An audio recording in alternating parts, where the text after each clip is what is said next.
Welcome to the Nick Halaris Show. This is the place where we explore big ideas with people having a big impact on our world. I'm your host, Nick Halaris, serial entrepreneur, author, early morning riser, and seeker of truth and wisdom.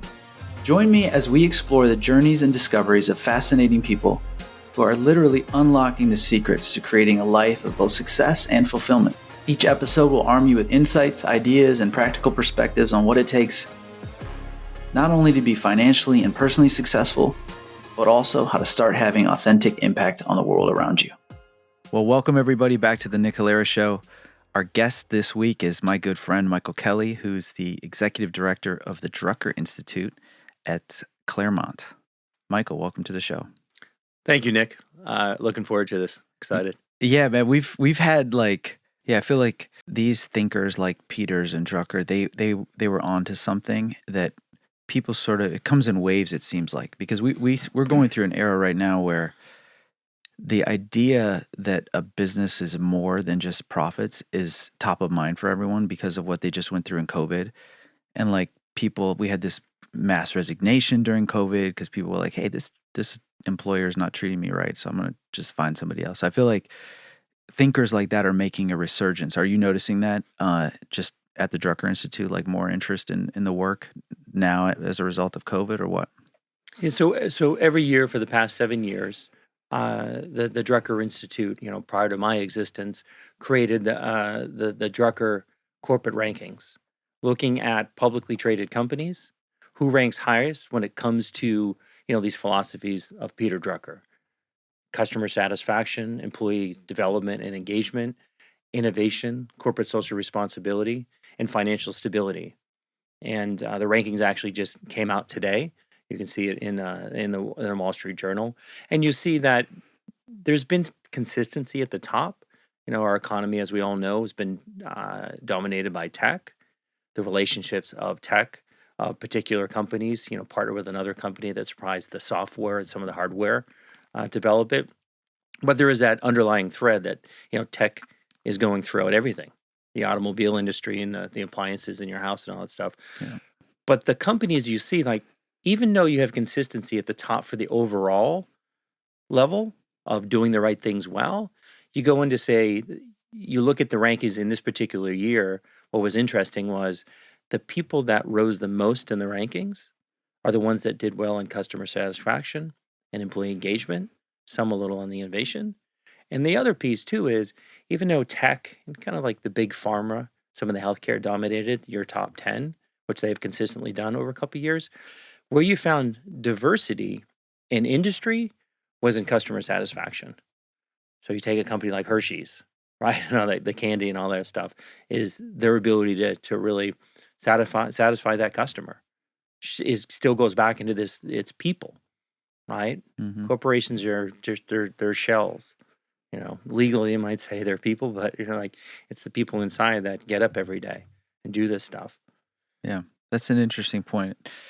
And it makes me think, we live in this crazy world where there are some companies that we absolutely rely on, but ultimately there's some negative sentiment around their products, like phone companies. There's sort of these oligopoly type products, even some people I think that made it to the top of the list, like Microsoft and Google and whatnot, where there's ambivalence about the product from a customer standpoint. People complain, but they don't have any other choice because it's the best thing out there. Mm-hmm. But then there's companies like Hershey's where it's easier to establish a positive customer experience, almost a universally positive experience by just producing great chocolate. So it must be hard for you all to parse that, because Facebook, for example, is a product that people love and hate. And so how do you gauge the customer side of it on something like that? And that's where the data scientists with some of the researchers and the academics come in, because there is a statistical model. If you think about, you have these indicators that inform these categories. And you've got the T scores and the Z scores and winterization and these fat tails and all the other parlance of statistics, but trying to figure that out. That's what you don't want is, how did a company get really highly ranked, but it's kind of almost antithetical to the humanism and and how you treat your employee in some cases. So yeah, that is something that we look at every year. And what's great is some of the at Claremont Graduate University, some of the PhD students and MBA students kind of question that too. So we have to figure it out because you do look at some of the companies in the higher ranking, you go across the different categories, and you'll see they don't do as well sometimes in customer satisfaction, but they do have strength on innovation, or they just but they produce the market even though the customer might not be fully satisfied.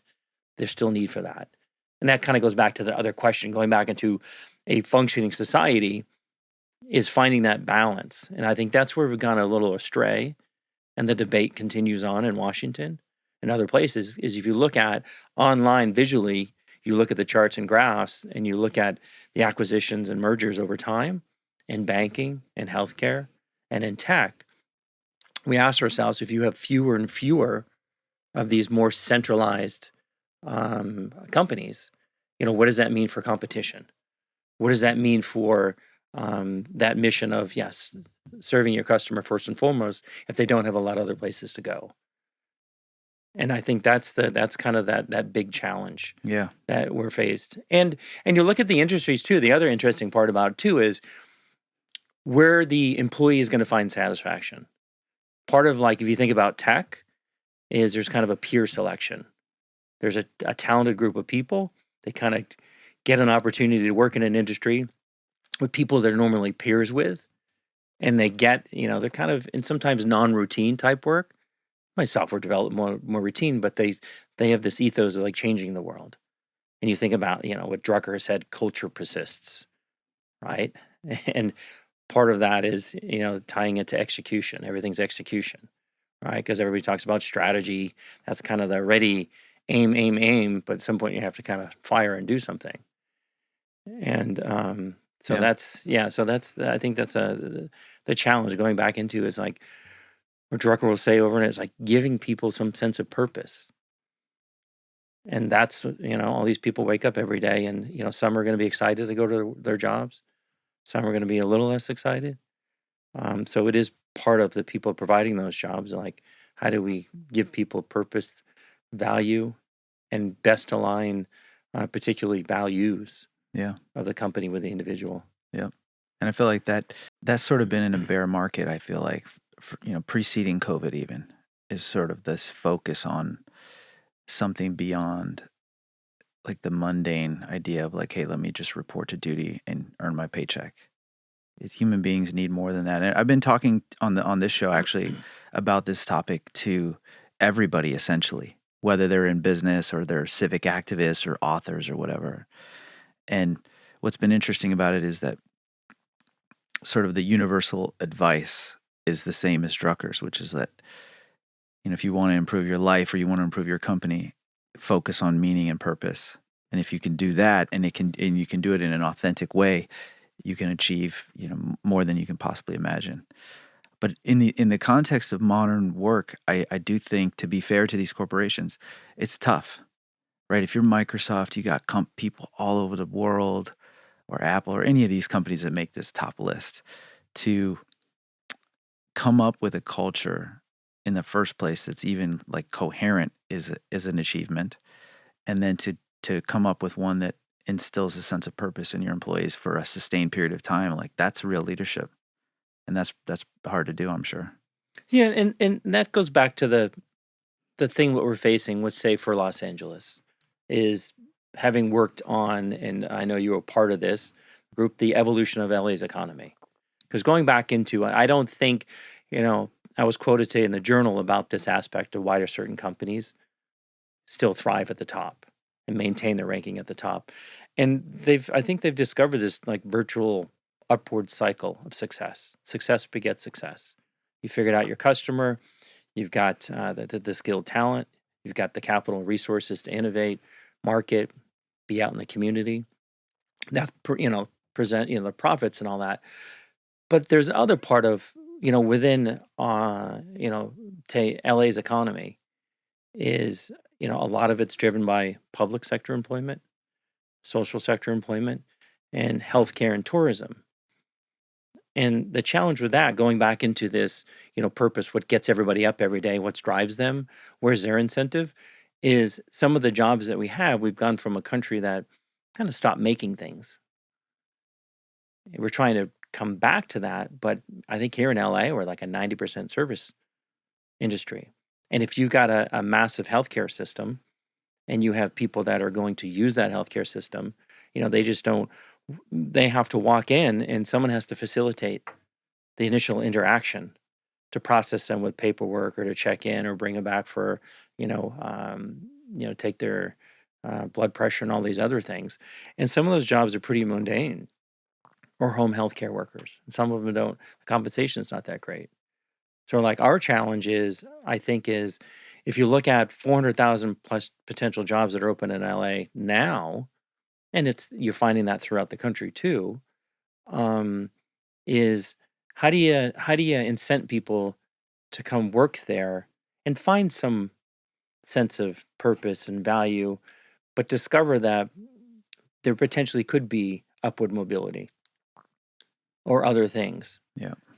Yeah, instead of just like report to duty for some awful boss. And yeah, actually some of the guests I've had on are sort of leadership coaches and leadership gurus, and we talked a lot about how there's at the core of this problem in America, and it might actually be a global problem, but for sure in America is sort of bad leadership at these corporations, and around town, not just in LA, but all over the place, where you have sort of selfishly oriented managers who are competing against each other for the next position, and it creates this like toxic work environment. So that adds a further layer of complexity to this. But not to put you on the spot, before we move on to some other topics I want to get into, who's on the list this year? Like, who's the top 5? Do you have the list I think memorized? if I remember in my head, I think Yeah. it's your Microsoft, it's your Apple, Nvidia. Um, I have to think of a couple other. I just remember just updating it, but I think maybe Eli Lilly was in the top 15. Maybe I Okay, was so trying to some think about a pharma healthcare, made, some yeah, pharma, yeah, but mainly tech, and because it kind of goes back into this virtual cycle. yeah. Was Drucker somebody who would look at a company like Northrop Grumman and think of it in a negative light because it produced like weapons of war? Was he that far along the side of That I don't know. I mean, it's being new to the role. Yeah, A lot of my introduction to Peter Drucker was the his first book written in the early 1930s in Germany, and basically had to get out of Germany after getting this. He kind of held back a little on the book to get out of Germany. Is the end of Economic Man, and but since then is I've been delving through the archives and spending more and more time on what are the key books or key letters he's written or what people have written on him, in understanding. Just like what I love about the music industry and explain to my kids is Taylor Swift didn't just start as Taylor Swift. She's influenced by so many artists before them. And what I think about interesting, bring it back to the Drucker, is everybody probably knows Simon Sinek. Everybody knows the Jim Collins. And you got the Tom Peters and you got these other, type folks that are out there. I mean, Drucker was kind of the father of it. I think the key part of other piece about Drucker too, a lot of people see him as influencing Jack Welch and spending time, and Alfred Sloan and other folks. But the majority of his life kind of goes back into having seen what he saw with the rise of Nazism and fascism and all these other things. Is this part of the functioning society? He spent a lot, probably more time on the social sector, and even helped. I don't know if you knew. I know you had a prior guest that worked in the labor movement and other things. United Farm Workers and Cesar Chavez. So I think it kind of was interesting part is like I haven't learned yet of if people what products they're making, yep, bombs and missiles and all these sure. other things, about any of that. I might discover certain things, but but I think it kind of goes back into His wish is getting back to that, like a functioning society. What is the role of government, social sector, and the private sector?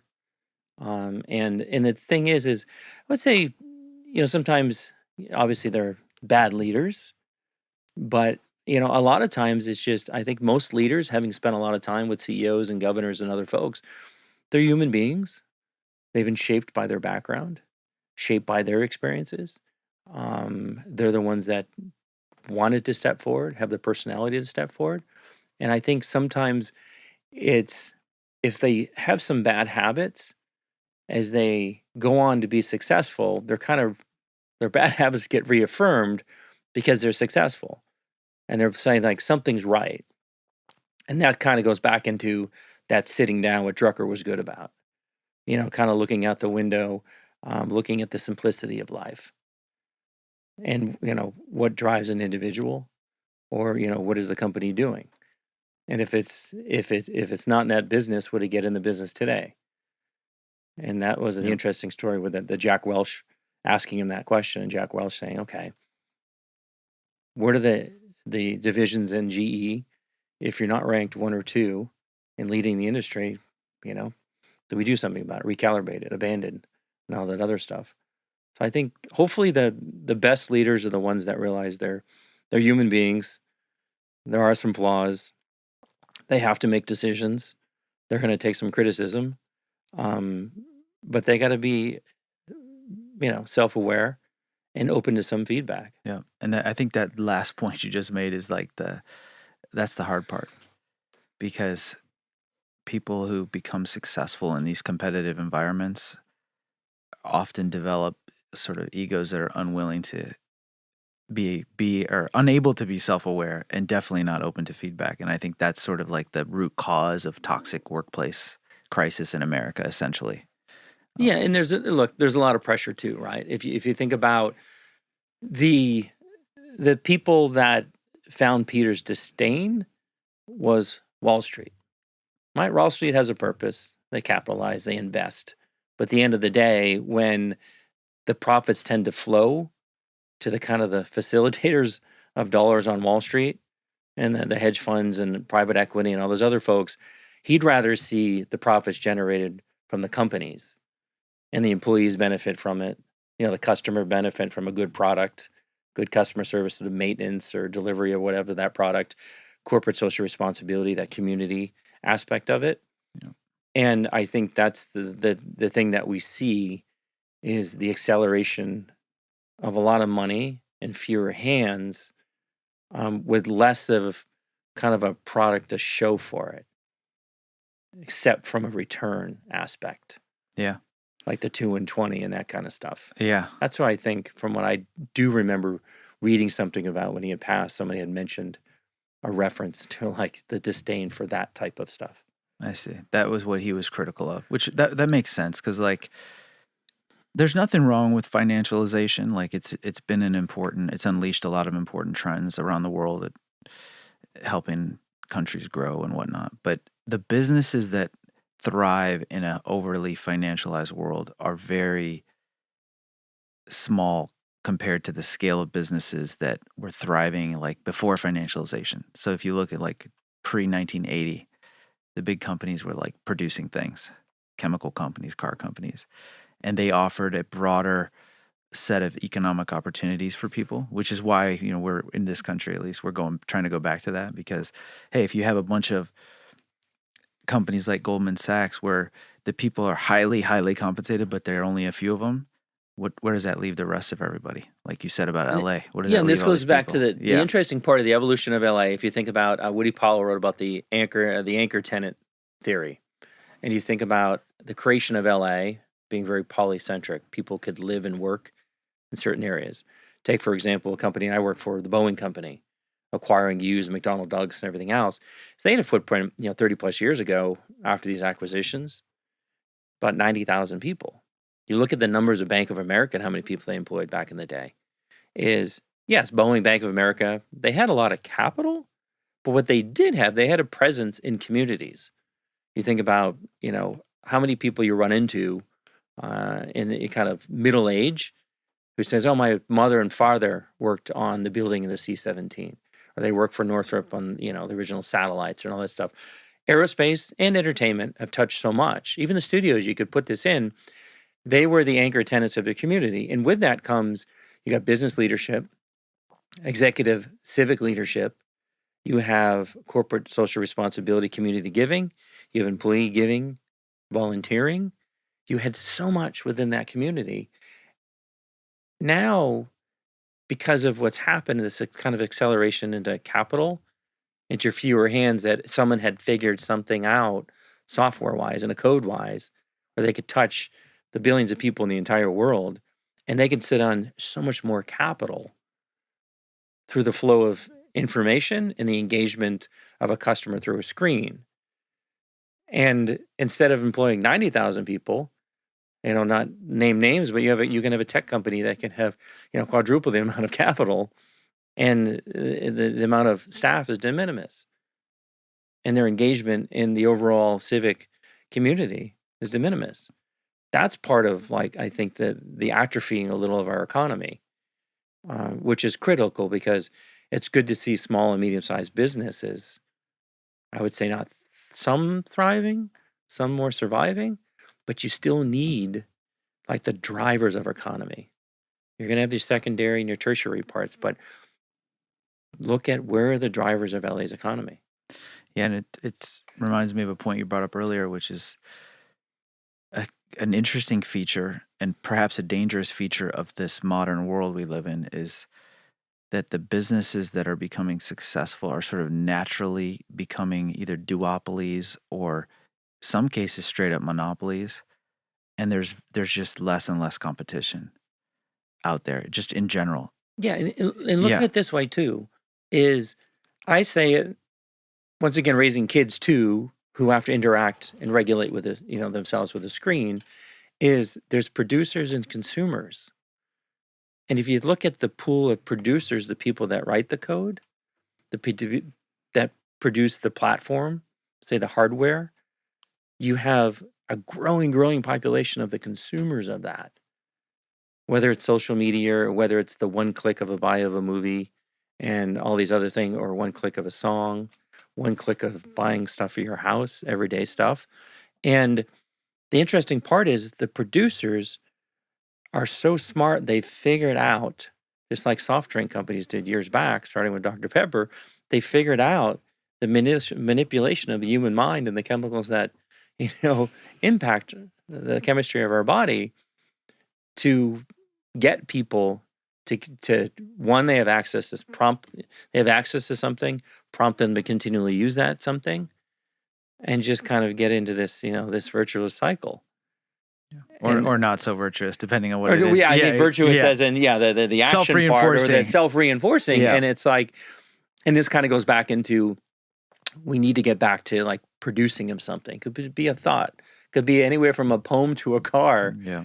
but something as opposed to the just constant consumption of things, I believe is really lulling people.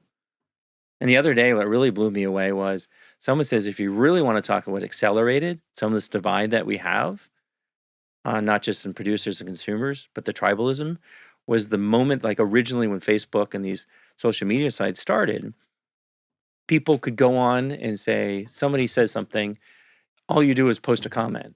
It can't be responded to. It can't be shared. The moment that you allow that into social media, people start responding back and forth with each other. Then you had the yelling and the screaming and the dividing of things. Yeah. And so the reason I bring it up is technology is a great thing. It's done many good things, but it kind of goes back into the idea, if you don't use your mind, somebody else is going to use it for you. The old Mark Twain line is, we got to be careful of some unconsciously we know we're being manipulated. That's the fearful part. Consciously, you figure it out, you got to change it. But it's that, I can always back to Drucker. It's like, how do you manage yourself? How do you manage your time? What do you expect out of your day? Yeah, I think it's so interesting that you ended up in sort of this next phase of your career focused on or working on Drucker's thinking, because you spent so much of it kind of, in my view, working on something very similar, which is, working in at the intersection of business and government and working to try to restore the civic fabric of this place, this city here in LA and across the state. And I see this as a related effort because in my view, what I remember of Drucker, and this has spurred me. I'm going to actually pick up some of these books. I have 3 of them, I think, actually on my bookcase. I'm I'm doing gonna, my job, right? yeah, Is I'm gonna, proselytizing. but what I remember of Drucker is very similar, I think, to what you've dedicated your life to, which is like you have to look at things holistically. And so to evaluate a business, you have to consider its impact on everything that it touches. And the same is true of government, right? Like these things are not disconnected. It's all interrelated. And a business has responsibilities to the government, just as we as citizens have responsibilities to the government. It's about the community. So I think it's interesting that the arc of your career has brought you here. Hey guys, this is Nick. I wanted to take a quick break from the episode to share some exciting news. In addition to the podcast, I want to make you aware of some additional content we're putting out. And best of all, it's 100% free. Our Profit Plus newsletter consists of weekly insights about what it takes to find meaning in the pursuit of modern success. This is the place where we explore big ideas at the intersection of markets, business, politics, and life as we seek to empower our readers to have an authentic impact on the world. If you're serious about finding fulfillment amid success, then definitely check out these additional insights. Just go to subscribe.nickhalaris.com. Again, that's subscribe.nickhalaris.com. Now let's get back to the episode. I want to switch gears now to talk about a different part of your life and the part that actually drew us together, which is your work as what I call a civic activist, but I guess there's other terms for it. But immediately preceding this, you were the longtime executive director of a really cool body that I've been a part of called the LA Coalition for the Economy and Jobs. And tell me how that came about and what the mission was when you started and how you ended up working there. Yeah, I mean, it's a great organization, bringing leaders together, originally public, private, private, academia, nonprofit, and labor was part of it originally. But how I came to it, so it was back, I had worked for Governor Davis, Governor Schwarzenegger, went and worked for the Boeing Company, lobbying on behalf of their programs in California. So got to spend some great time in Washington, Missouri, and Everett and Renton, and all these different things, being involved in LAX modernization. But what I had discovered going back into, they had a large footprint. But slowly over time, for different reasons, they were leaving the state of California. And as they left the state, you had more executives who were, became more and more of a global company. They're always traveling, going different places. So here I am as, a manager of government relations, starting to serve on the boards of these, business organizations and civic organizations. And with that, I get to meet some great people. The Bill Allens of the world headed up LEDC for a while, and God bless him, Gary Tobin at the Chamber, Lucy Dunn at OCBC, some folks at VICA and other folks. And as I served on the boards, I got more engaged, not just in Boeing stuff. They're always kind enough when you pay your dues, you get engaged in different issues that were, self-interest. But I started learning about everything else, beyond LAX modernization and, the original, talking about 3010 and public transportation, housing, education, and all these other things. And so with that, I was just concerned, starting with a young family, about satiating my curiosity for the world and the betterment of it, how much I was going to get from working in the corporate sector. And I think some people saw that in me, and they had mentioned that this guy, Russell Goldsmith, the chair of City National Bank, he was the CEO at the time, had formed a group, the LA Coalition for the Economy guys. It was informal, just a couple folks. Was introduced to him, had some good conversations with him and some others, saying this is what we're trying to do. We believe there's a lot of great people that, as they know, everybody says LA is like an ATM to the political world. A lot of people come into town. They say everything's wonderful and great. Washington, Sacramento, City Hall, and they want a buck or two, and they're going to head out of town. And a lot of people didn't like fully understand going back to the like our overall community. Yes, our economy, but our community. How many people are in poverty? How many people are not getting their degrees, matriculating out of the high school? How many people have access to food, good, healthy food and all that stuff? And so I think there was an effort of like, why can't we get C-suite level folks kind of more formally sitting down at the table together, being educated on the issues? Because what I tended to find over the years is, as you know, people aren't going to engage if they don't know what they're talking about, especially at the higher levels. So even if they get an invite to the mayor, have dinner or lunch, or sometimes they're just, the interest isn't there because they don't know enough. They don't want to be like, they want to be productive in that time, in that conversation. So yeah, so 13 years ago, sat down and started just building a group. And we had a lot of, I think, strength with the group and stuff we worked on. So it was, I really enjoyed it. Okay, so the origin story for you though was that at the time you're working on Boeing, and you were, as part of that work, you were just on these other civic groups, if you want to call them that. And I never knew that part of the story. That's interesting. Yeah, and I think it was a delicate time because we still saw the decline of aerospace, manufacturing, entertainment. Yeah. And having worked on some of those issues with Davis and Schwarzenegger, I just saw it and I said, "Wow!" Pardon the pun of leaving defense to go play offense. Yeah. So one of the questions that's been on my mind since we met, but for a really long time, is if you look out across the even just this state, for example, or the West Coast, other cities and other sort of regions have seemed to have their act together when it comes to civic engagement with business. So take, for example, the Bay Area. Like the Bay Area has just as big of a housing crisis as we do, but they've been successful getting tech companies to step up with huge pledges, like hundreds of millions, if not more than that. Some, I think, even in the billions to allocate to the affordable housing. Yet you come down here, you look at LA. LA is a place, like you said, it's the political ATM, one of them for the country. And yet there's nothing happening here. Like what is it about the LA scene that makes the civic engagement of business so difficult? Well, I think about, the great book Walter Isaacson wrote about innovation, right? Innovation, you think about the Bell Labs, think about the Phantom Works, you think about things that have really accelerated, have all come from a collective mind, right? That's throughout history, thousands of years. The more people you get together with all that input and diversity of thought, it's amazing what you can produce.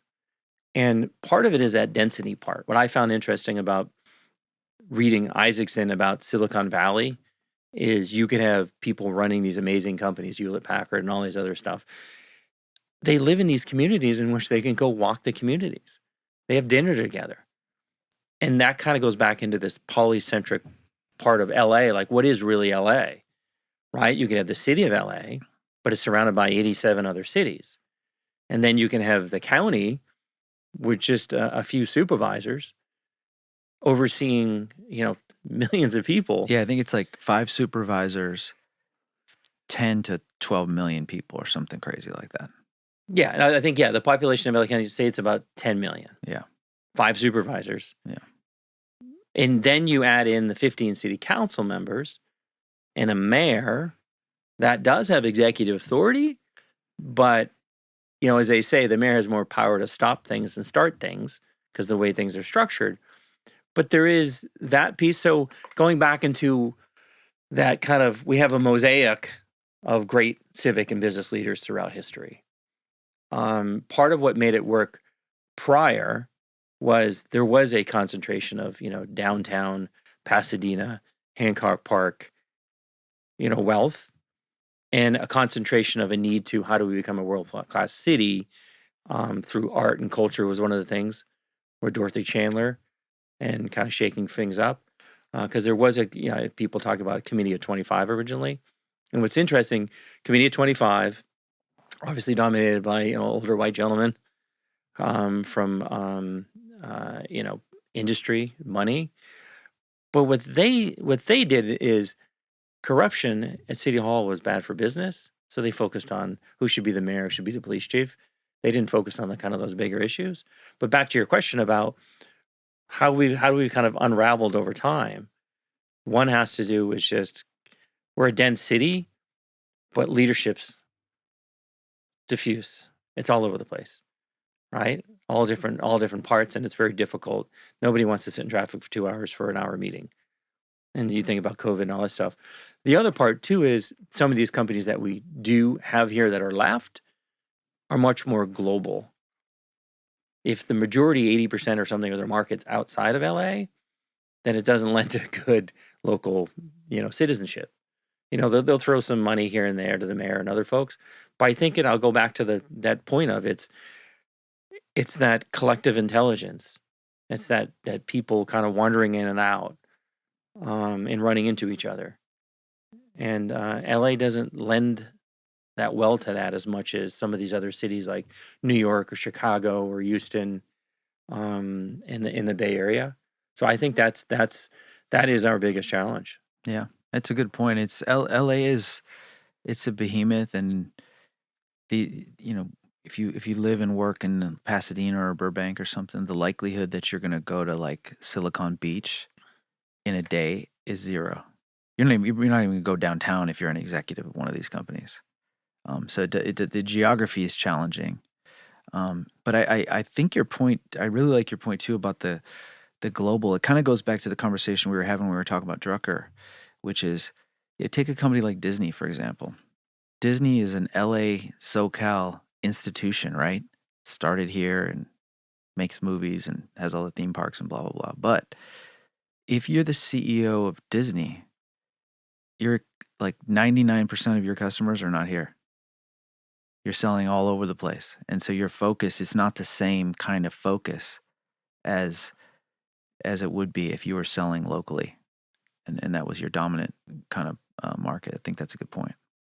And it goes back to of all the things we discussed too is what are they in business for, right? It's providing some kind of experience or something for that customer, and that customer, yes, is global, but it kind of goes back into they employ thousands of people, so I think there is community engagement. I think Disney is generous in the community and other things, but when it comes to that's the question you ask yourself too is one, if you're CEO of a company, where do you commute from? And how are you active in your own community where you live? And then where you are in business wise and the imperative of being engaged, in that front. And then it's kind of like we have the city of LA is the second largest city, but you have some CEOs don't even live in the city of LA. But that's almost seems the place to engage. Sometimes if you want to be civically engaged, or you're going to be part of a kitchen cabinet. And but there's a disconnect, like going back into the issue of housing that we've dealt with, and you're an expert in, is people like to engage in things. Once again, I'll say that they understand. A lot of folks understand the airport because they use it. It's part of their daily life. They understand traffic because they're in it. The port, the biggest job generator, nobody really understands. A lot in housing, a lot of them don't understand. As long as they have a nice, comfortable house, Yep. or a couple of them, they get the concept of it. It's beyond shelter, it's comfort, it's security, it's equity, and all that other stuff. But nothing against them, but they don't understand if they're not within these communities walking around where density increases, dilapidation of some places, decreases, the sidewalks aren't taken care of. So that's that other kind of disconnect of the experiences. You see high level people used to on the subways in New York City or Boston and other places, but you're not going to find them here. And this, once again, it's human connection, human interaction. Yeah, for sure. Another thing on my mind is if you think about what's happened in California, basically in the arc of your career, let's say, where more and more sort of anti-business, pro-regulation laws have been getting passed all over the place. One of my other hypotheses is that business has, because of reasons like you just articulated, business has been so far behind the ball as compared to, let's say, like organized labor, who's like constantly engaged in the political process, that they're constantly just reacting to the new laws and regulations that are being passed in the cities because they're not on top of it. And my question is, one, do you agree with that hypothesis? And two, what should business be doing to be at the table? Because I think my hypothesis is that California has evolved to where it is because business is really actually not at the table. They're not talking to the legislatures and city council people on a regular basis outside of the context of some of the work that you and I have done together. Like you don't see them, where the labor has really been on top of it and other environmental groups have been on top of it. The NIMBYs have certainly been on top of it. But business is not there because they're busy trying to make money. But what do you think? Well, thinking about it this way is business is there, but it's there in self-interest. They exist. There's tons of lobbyists that are doing really well in Sacramento, around City Hall and all that. So businesses have figured out like how to get to legislators and how to, more so in most cases, stop things from progressing. And yeah, labor's done a good job because they understand their common interest. Business is one of the things the coalition tried to focus on is the general benefit, that kind of common good type stuff. Mm-hmm. And that's the challenge. Is some folks are like, when you're saying we know the airport, it needs to be modernized, we use the airport, it affects us, it affects our customers or clients that fly through it, our family and everything else. But when you start getting into housing, you're starting into like kind of the subways. Sometimes it's you categorize it as like, oh, the subways, that's a great thing. Or Bub Rail, the Expo, and all that stuff. If people all ride that, it'll be less people in traffic, so I can now drive to work quicker. But I think that the challenge has grown more so is people that are, doing great things in the community, public activism, community engagement and all, and organizing and everything else.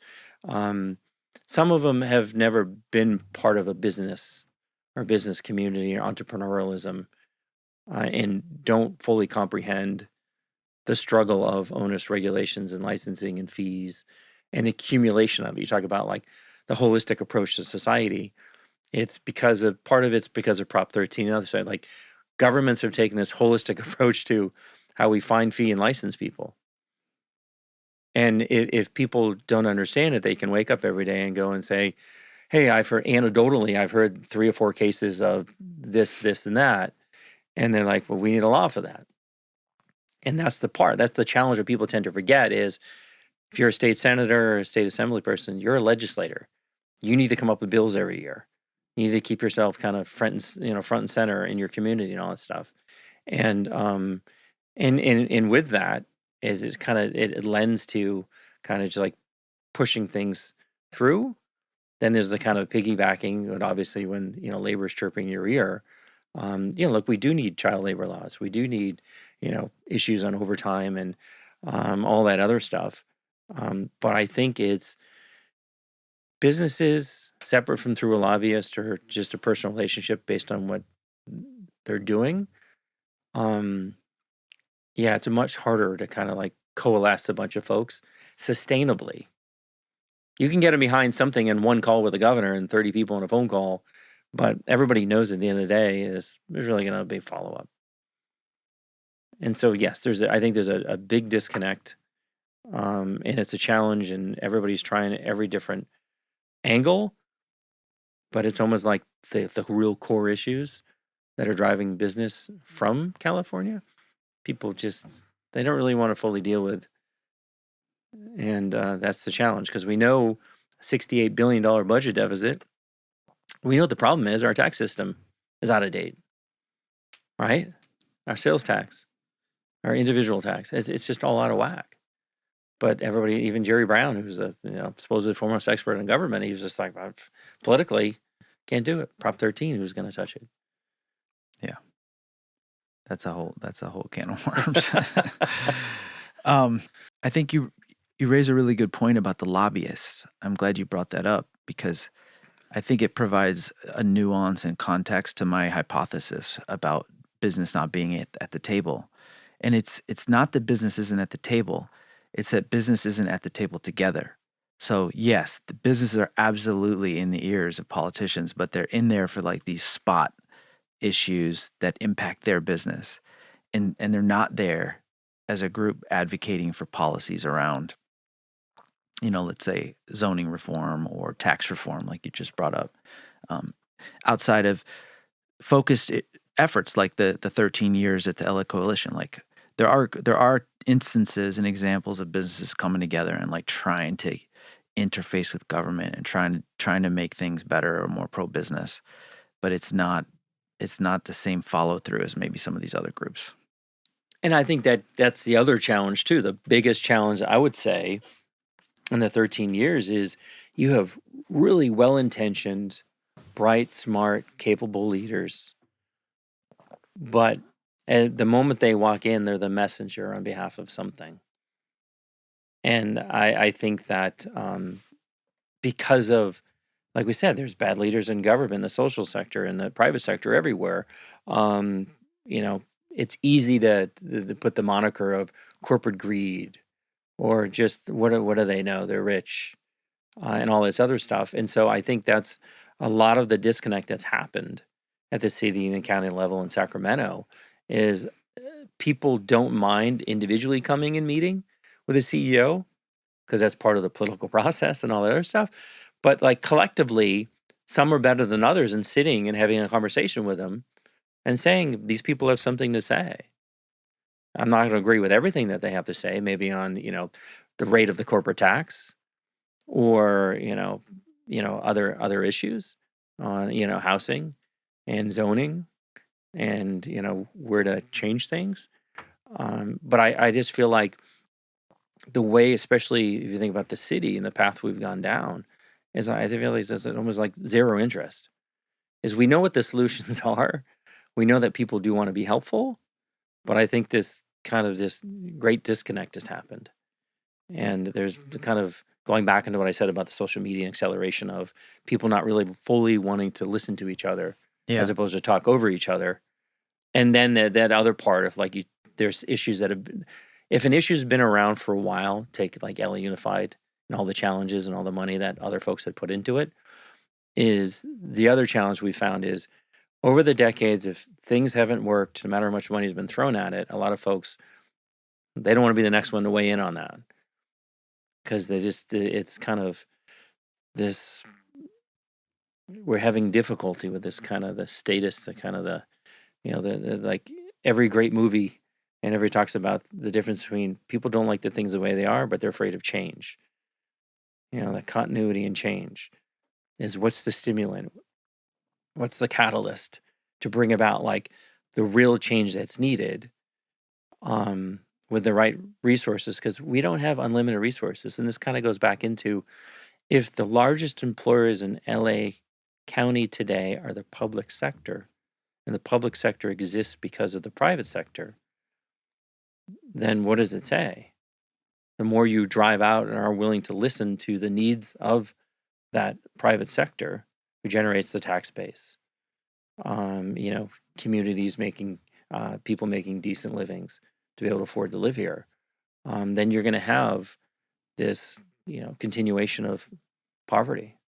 Yeah, it's like both sides are making kind of the same mistake, right? You have that one of the tendencies that you see a lot in the business community is sort of like a profound sense of frustration with government and how corrupt it is or how inefficient it is. And so they don't engage with it. And then on the other side, the people who are sort of working in the public sector, there's a profound distrust of business because business appears to be pursuing only its self-interest. And so they don't want to interface. But really what this democracy needs is for these two groups to recognize that they're mutually dependent upon each other. Like you said, they exist for each other. Businesses provide one aspect and government provides the other. And sort of our job as civic people who care about civic activism is to try to find ways to bridge this massive divide. And it's really hard in the modern era for all the reasons we've been talking about, but that seems like the challenge. Yeah, as in with anything, it's, just what Drucker talks about culture persists. Yeah, what is the culture? What does City Hall value? What is business? What's the culture of business? What do they value? There's a lot of alignment, and that was the thing. What I really liked about the coalition and working with everybody was the attitude of we just don't want to be. Granted, we had labor involved and everything else. We just want to be an organization that came in and, like Karen Bass says, a good well is like, we're not here to make a point. We want to make a difference. Yeah. We're here to help, and we're not telling you to run government or something like a business. We're just saying, did you ever think about procurement in this way? Did you ever think about how you manage your real estate in this way? And all this other stuff. So it's like, I think there's tons of resources. And this kind of goes back into there's not just the challenge of the private sector, too. I think there's more than enough people that want to be helpful. Is that biggest challenge we have at City Hall is how many jobs do we have open there right now?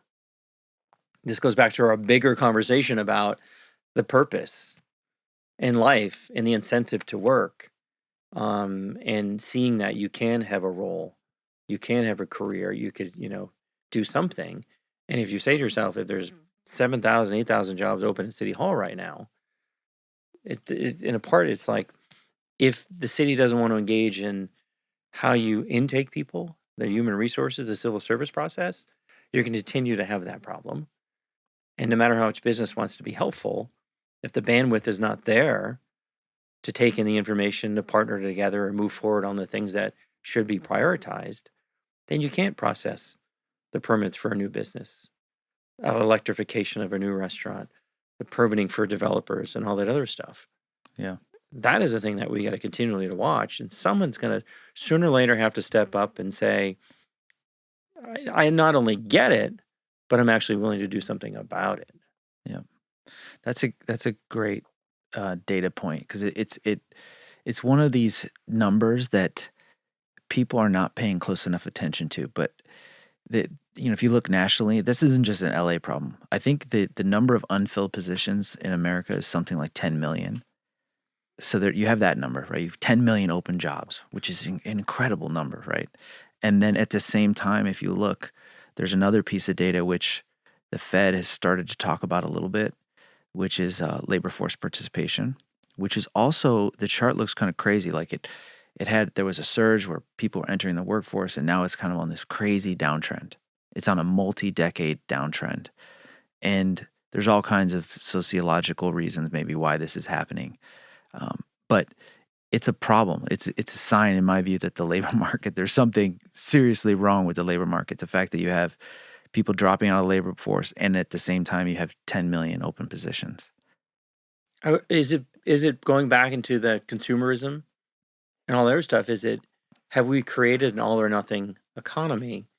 If you feel like you can't get to the all, you're going to do nothing. Or the other part too is there's on the good front, the silver lining in some of this is what people rarely talk about is the informal economy. Nobody knows that number. The last time I saw a number on it was like 25 years ago in a report. It says like 14%. I bet you it's much higher because with social media and the good aspect of it and entrepreneurialism, people can go to a Michael's. They can buy T-shirts, go to Michael's, get all the right equipment and the machinery and manufacturing cool, hip shirts, sell them on Instagram. So there's a lot of that going on, but it kind of comes back into this functioning society is more formalized because you do need private sector that thrives to fund the public sector and what the public sector can't fund or do, the social sector. So that constant flow of money, the constant flow of commerce needs to happen, but going back to the common good of maintaining the roads and paying for education, all those other things that's through a formal economy. So the one piece that I said people turn a blind eye to is the informal economy and how do we better formalize it.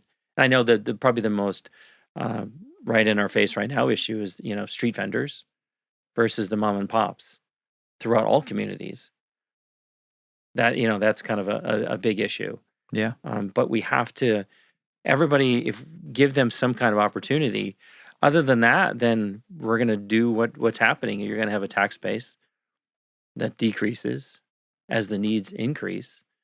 and the federal government's just not going to endlessly, throw money back this way. And then the other one thing to watch too, that a lot of people don't pay attention to, and part of it was exacerbated by Prop 13, is historically a couple of decades ago, real estate is always a driver of Los Angeles. How do we use our land? How do we zone our land? That's the whole history of Los Angeles. That's how we drive most of the revenue, right, for the city and the county. Sales tax used to be the number 2 largest generator. It's not anymore. Totally far outpaced by fines, fees, and regulations. So that was one of the things I remember, working at the coalition, making suggestions to the mayoral candidates. It was great to see the mayor run on it with an executive director and see what becomes of it, because you do the executive directive, you say, what are all the things that inhibit small business growth? These fines, these fees, these licenses, and all that other stuff. And that's the kind of the easy part, is call for an assessment. Everybody gives all, their feedback, but the entanglement of it all. Like you're saying, okay, if these fees or fines are harming our small business, medium-sized businesses in the city of LA, we could cut them in half, produce 10% growth. They could start hiring more employees. But the city of LA is going to take a $100 million annual budget cut. That's dead. Yep. Even though it potentially could be a reinvestment to growth. So as I was saying, it's like these structural things that have just kind of built up over time, can't be changed overnight. But the great JFK line of like it was human, human created. It can be changed by human beings. Yeah. So yeah, I believe you got to remain optimistic, and business leaders have to. Let's take a quick break to hear from our sponsor. This episode of the Nick Halaris Show is brought to you by Metros Capital. If you're an investor looking for direct access to real estate investments, then we'd love to talk with you. Investment opportunities at Metros Capital balance financial returns and community impact.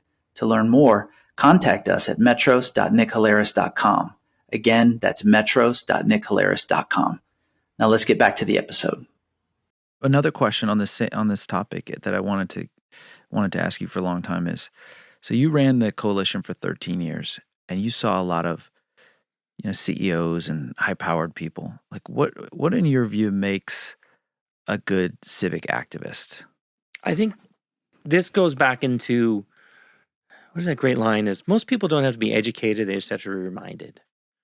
Most of these people who become really good civic activists, going back to the common good, general benefit, is you're busy, you have your business you're running, potentially have a family, community and stuff, is what's that percentage of your day that you potentially can dedicate to things that are going to impact the rest of the community beyond your normal footprint of the capital you control, the workforce you control, and delve into certain issues. That's what I have to give Russell a lot of credit.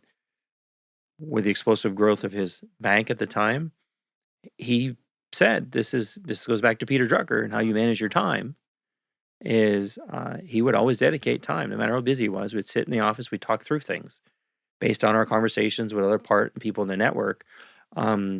It's that dedication of time to understanding the issue in its entirety, and not just kind of the jumping on, or sometimes writing a check could be the easiest thing, as opposed to kind of delving in and thinking through the history of zoning in LA and where are the opportunities to build through public rail and all these other kind of investments. I found that people who were able to give that little extra, those are going to be the civic leaders. And I say it in a way too, they did it without self-interest, right? It's back to that point of, when you're trying to persuade, most people say persuade on self-interest, not reason. But I like to think that the self-interest was the community. Yeah. And there's a lot of great people that do a lot of that. And, but we are in a challenged economy, and a lot of them going back into, you have to support your customer first and foremost, and then, the other stuff can come. So you're going to tend to see it when the economy, right, is really thriving. A lot more focuses on securing, embracing that growth. And then when kind of things slow down a little in the economy, you see a lot more civic engagement because they tend to have a little more time and they want to kind of be more helpful to figure out where they can put their energy. And try to make a difference. Yeah. Yeah. Yeah, I feel like even though there's sort of a bear market in civic engagement in a place like LA, there are people like Russell. Like Russell's a great example. He dedicated a lot of time and used his position. You know, he had a powerful position as one of the main lenders of this area. He used that position to try to make some good, and he didn't have a master plan like, "Hey, I'm going to run for office." He was doing it because he believed in it, you know, and wanted to make a difference in his community. And there are people like that, and it's sort of our job to try to bring more of them to the table. Yeah, and the part of it too, I'd add on to that is the good ones who get engaged, they say to them, they're disciplined. They're like, these are the two things I will find time for, whether it's a philanthropic or a civic piece.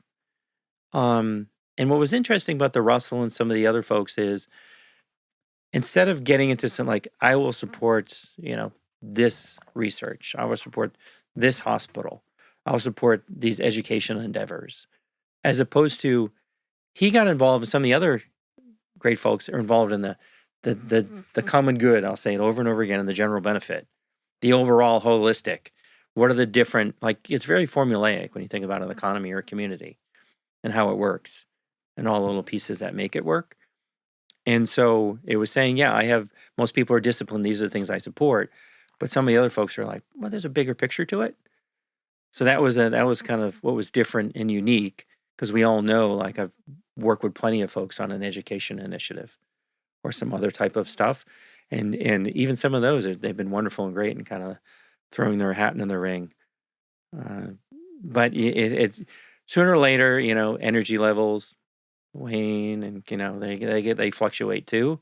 Sure. And that's the other piece we got to pay attention to is we have an aging civil leadership, and we have to ask ourselves, like, who's gonna step up? Oh yeah, it's a huge problem, and it's come up on this show before. Like elected officials, especially at the federal level, are like really old, and so are a lot of the civil servants, just straight up people working for the government. They're gonna like retire out of their position, and we can't even fill, like you mentioned, LA has all these unopened positions. We can't get young people to come and work for the government. Which reminds me, we never got into this, and I want to make sure not to forget it. So prior to Boeing, you had worked for a series of governors. How did that come about? Like, when you were a kid, like, or not a kid, when you were a young adult, was it a plan always to work in government, or did it just happen, serendipity? No, I think like most kids, and I grew up in Cape Cod, Massachusetts, there was no plan other than wake up and have a fun day in life, hang out with your buddies, play sports, do your academics. My father was a school teacher for 30 years. My mother worked in hospitality and restaurants. Part of what was neat growing up with a dad, it was going back into not the plan, but the individual, right?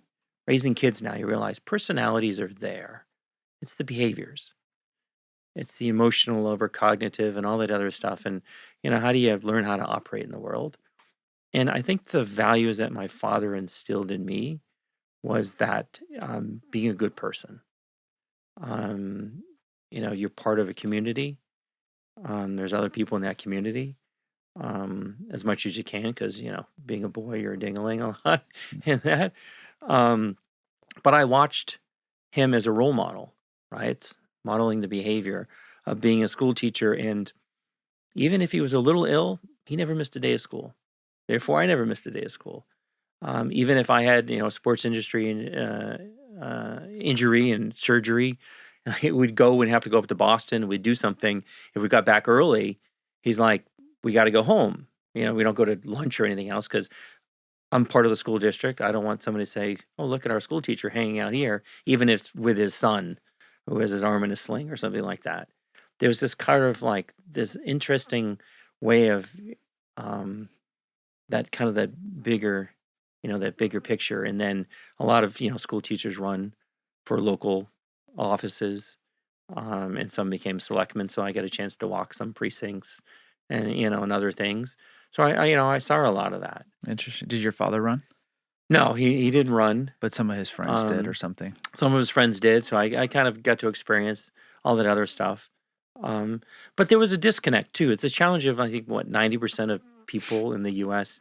never leave outside 5 miles of where they're born and raised. Yeah.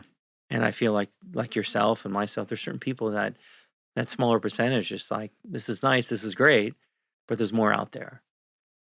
And in thinking through, you know, my personal and professional development over time from the values that were instilled in me, because that's the one immutable thing, is I feel like I'm not perfect.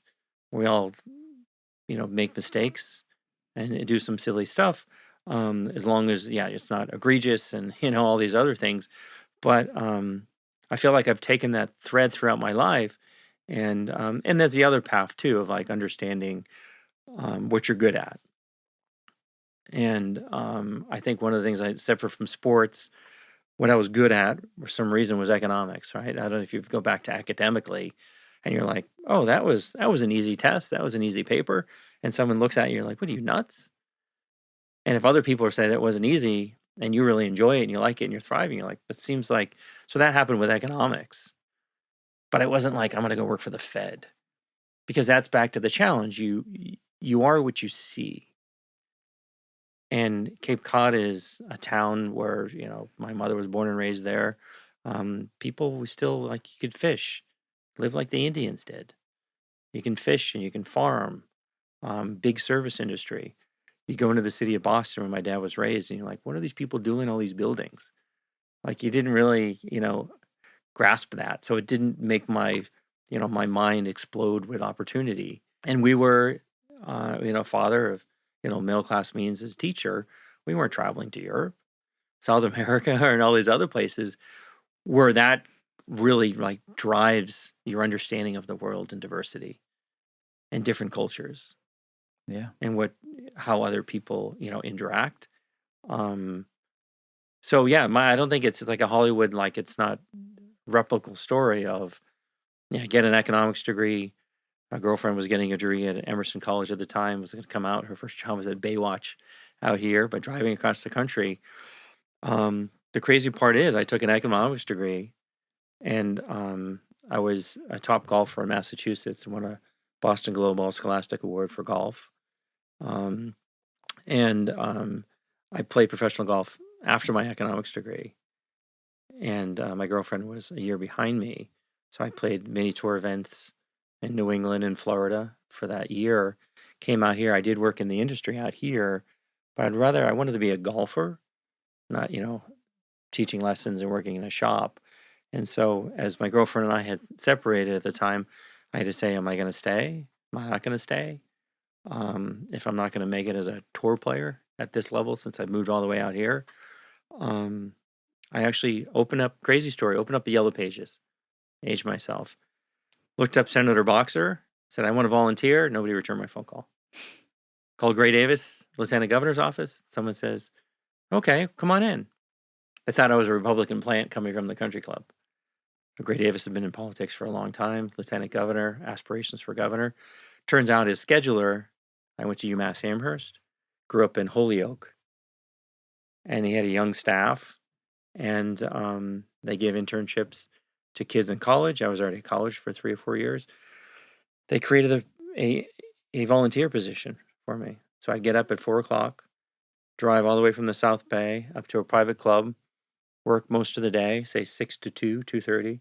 I would actually change in my car in the 10, pay for my own parking downtown, work for the rest of the day, have a beer with the staff and all that stuff. 7 days a week, just boom, boom, boom. Wow, what kind of work were you doing for Davis? Oh, this is like the simplest stuff of proclamations and like writing them out and, just basically kind of helping on just normal day-to-day tasks and operations of the office. And starting to get to know the network a little and everything else. And so he said, if he's going to run for governor, you should get involved.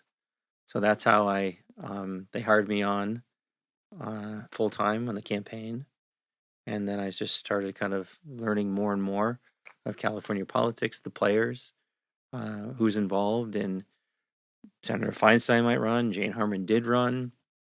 You had all these different names popping up, and a lot of people didn't have full confidence that Gray was going to win. Which kind of lent to the different part of the story of what I've done throughout my career is like try to create what you want to do, or as much as that you can do on things you want to do, because there are a lot of things in life we don't want to do, but we do them to do the things we do. And so as people didn't believe in him, you had people kind of jumping out of the campaign. I realized, I looked around and I looked at him. I'm like, one day I just said, I want to work for you directly. I don't want to report to anybody, whatever you need. And so I became his gatekeeper. He wins the primary. Everybody loves you when you're in the primary in a Democratic leaning state. So next thing you know, I'm 27 years old, been in California for 2.5 years, talking to Bill Clinton, Al Gore, Bill Bradley came in for lunch one day. Just these amazing human beings. And he gets elected governor, and then I'm sitting in Sacramento Wow. at 28 years old. And going back to the moment that you opened the Yellow Pages, like, what were you thinking? What drove you to like decide you wanted to volunteer in politics? I mean, I don't know. I mean, I've always, my undergrad was, economics and history. But what I thrived in economics was not in the data. I could do the number and the modeling and all that stuff, but the history. This kind of goes back into what drives Michael Kelly. Is it's like I'm just fascinated what people do in life. What do they choose to do, or maybe what's thrust upon them, and how do they kind of reconcile, right? Because we don't all live perfect lives where we do everything that we want to do all day long. It's just not how it works. But like, how do people ultimately end up where they are? And you tend to find a lot of it's all because of someone's intervened at some point. You had great parents, you had great role models, great friends, but it's still kind of that concept of what drives people. How do they get to where they are? What do they do every day with their lives? And that concept too is like, well, if some people have figured it out or other people have the means, I don't care how well I'm doing. I want others to do that. So for some reason, this internal drive that I have that was helped shape, I think, by my dad and mom and family of good Michael, but what about, others? And I think it just, for some reason, things just kind of led me down that path to, I knew politicians, I knew government, and I'm a big believer in government. And it's just crazy enough led down that path. But the thing that was the challenge, though, is 28 years old, first Democratic governor in 16 years, is I met a lot of all the folks around his network, but I didn't know those 25 years of California government and dynamics. That was the hard part. I could read people, understand people. I could pick up quick on issues, but going back to the whole point of not the complexity or all the other back history of issues. So I dedicated, myself to learning as much as I could. That's where I came in kind of the policy world, because I want to know everything and anything, and just curiosity drove that. And that's part of what led to my reappointment with Schwarzenegger to work on film issues and film policy, and had some great, amazing people I worked around in that world. But I just felt like government can do amazing things and good things, and business can too. So I feel like I'm rounding out my career having, government, Fortune 50 company, heading the think tank, the nonprofit, and now academia, to figure out one of our biggest things is the transference of this knowledge and helping others receive the information in the right context, with the right understanding of nuance and all that other stuff. Yeah, that's super interesting. What is the as you look out, you sort of already answered it, but I'm going to ask it anyways. As you look out at the future for you, what's the impact you're trying to have? What are you trying to achieve? What's your vision? The vision now, where I have different resources, I have the experiences, I have the network. What I like about the Drucker thing, even in the past, number of months, the more and more I've like delved into the archives, it's improved my own life. And when I feel like the position I am now, they always say is as you get older, you accumulate wisdom, then it's the race to use the wisdom, right? As time kind of expires, even though I like to think I got a lot longer, is I feel like I've got this gold mine in the archives with Peter's work, and then with Tom Peters' work. That's 83 years of management study. And management really is the end of the day, right? It's people. It's the managers themselves who manage other people well, then leaders that stir emotions. And you have all this thinking about it all within the context of institutions, organizations, public, private, and social.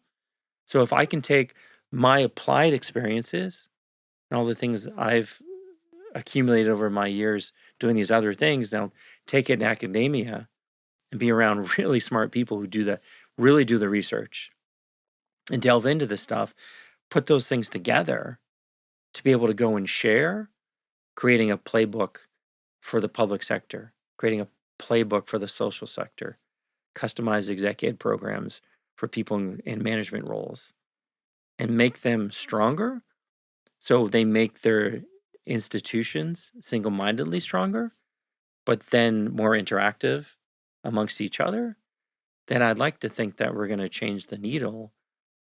So people are going to have the housing, people are going to have the education, people are going to actually get back to have some form of equity, not just a stock or a bond, but a skill, or the ability to, once again, is as we all know, behavior, the emotional side is so much more important than the cognitive side. And having raised 3 kids and they're all perfect and there's certain needs of speech therapy or other stuff, as you start realizing, it's like, holy moly, if we really had the resources and wanted to throw it into our schools on speech, on mental health and all these other things, we wouldn't be so reactive. It'd be so much more preventative. Yeah. So that's, I'm about the preventative part. I'm about, it is formulaic, all the inputs. We know what they are. We know what's right. Is we just have to get them to more people in a timely manner, knowing that we have unlimited resources. So there's a leveraging of things. Yeah. Well, Michael, I'm excited for you. I feel like this is a good place for you, good path, and I like your vision. I feel like you have a very unique combination of experiences that will allow you to sort of be a translator. I feel like as we discussed in this conversation, the world has evolved where people are kind of almost speaking different languages in the government versus the business, and you sit in such a unique position because you can translate between the two. You've got a track record of doing it at the coalition and in the governor's office, multiple governor's office, and now you can continue that work. So I'm excited and appreciate you taking time to come on the show. Yeah, I've enjoyed it, and I enjoyed watching, this conversation about a podcast that we had talked about years past is going back to like kind of ending on the Drucker thing. And anybody who's listening is like action dictates mood, and execution is the most important thing over strategy, really, and anything else. It's taking that first step. And now you're 37, 38 podcast in. Something like that, yeah. And Yeah. I got to figure out how to keep up. Now it's like I have my favorite podcaster, and you've jumped up to the second on the list. Nice, okay. And so, but back to the point is like you ask yourself every day, where are you going to spend your time? That shows your priority. That shows your intent. And then the action tied to it. So I just love how you're doing this because once again, you're going above and beyond and giving just a little more back to the community. And we just have to make it more and more infectious. Thanks, man. I really appreciate your support from day one and you saying the words on the show. And that is my mission. I'm trying to make this a place where people can come to like understand big issues and people working on them at a much like deeper level than what you get just sort of scanning the news or on social media. So that's the mission. Great. Thanks, Michael. Thanks, Nick. Thank you for listening to the Nick Halaris Show. We hope you enjoyed the episode and would appreciate your help with spreading the word by sharing with your network on social. And until next time, remember, it's not about pursuing success to unlock fulfillment.